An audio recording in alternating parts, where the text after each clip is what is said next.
iyadoo guud ahaanba Soomaaliland ka jiraan abaaro baan oo saameeyay dadka iyo dunyadaba ayaa xarunta magaalada madaxda gobolka Sanaag ee Cergaabo waxa ka baxay 340 booyadood oo biyo dhaamis degdeg gaarsiinaya dadka abaaruhu faraha baan ku hayaan ee ku dhaqan deegaanada gobolka Sanaag waxaana ay soo taraya cabashada biyo la'aaneed ee ka jirta haddaba munaasabada ay hay'adda Care u qabatay kala diridda 340 booyadood oo biyo dhaamisa ee ay ugu deeqday dadkan abaaruhu barakiciyeen ayaa waxa goob joogayaal ka ahaa barasaabka gobolka Sanaag maahirka degmada Cergaabo mas'uuliyiinta hay'adda Care iyo marti sharaf kale waxaan ugu horeynba halkaasi ka hadlay mas'uuliyiinta hay'adda Care oo iyagu deeqdan biyaha bixiyay waxay hay'adda Care ka bilaabaysaa degmada Cergaabo biyo dhaamis 340 booyadood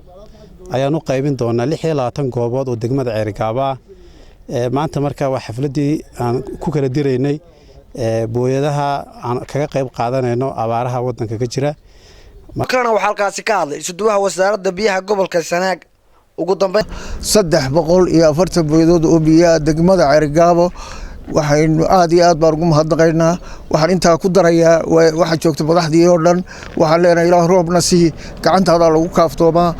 ugu dambeyntiina waxa halkaasi hadalka isaga dambeeyay barasaabka gobolka Sanaag Axmed Cabdi Jaamac Falaay iyo maayirka degmada Cergaabo Ismaaciil Xaaji Nuur oo hay'adda Care uga mahad celiyay deeqdan biyaha ay ugu tala gashay dadkan abaaruhu barakiciyeen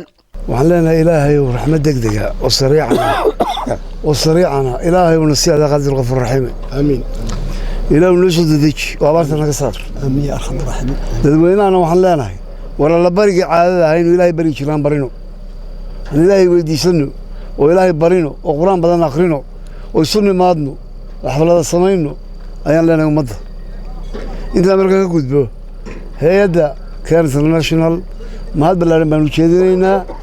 waxaan leenahay waa hay'adda qura ilaa hadda si toos ah tiraynta leeg u keentay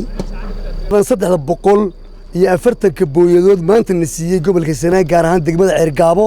aad iyo aad baan ugu mahad celinayaa waxaanu qiraynaa hay'adaasi